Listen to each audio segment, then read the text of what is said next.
Bonjour, bienvenue sur la GFI TV. À quelques heures d'un scrutin décisif, les investisseurs ont les yeux braqués sur la France. L'attentisme est plutôt serein pour le moment. Les marchés ont connu une accalmie très nette depuis 15 jours et le premier tour des élections présidentielles. Accalmie très fort sur les spreads souverains. Les actions ont été nettement orientées à la hausse. La baisse des primes sur les CDS souverains a également été observée. Le mouvement va-t-il s'amplifier après ce deuxième tour et la victoire attendue d'Emmanuel Macron? Le décryptage, c'est avec Éric Bourguignon. Bonjour. Bonjour Ali. Vous êtes directeur général délégué de Swiss Life AM.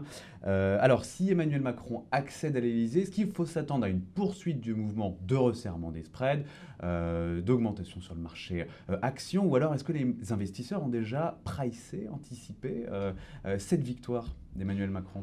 Oui, les marchés ont largement anticipé la victoire d'Emmanuel Macron. Alors, il reste toujours un petit reliquat de prime de risque dans l'hypothèse d'un éventuel succès de Marine Le Pen, mais cette prime est maintenant très très faible. Il y aura peut-être un petit coup de chapeau pour cette élection, mais ça n'ira pas très loin à mon avis. Alors, les taux ont été, le spread entre la France et l'Allemagne est passé sous les 50 points de base. Il était autour de 80 précédemment. Donc là, il faut s'attendre dans les jours à venir à un mouvement statu quo, un mouvement de statu quo sur ce front-là. Oui, tout à fait. Encore une fois, cette prime mesure le risque à l'égard du risque politique français. À partir du moment où ce risque s'estompe, voire disparaît presque totalement,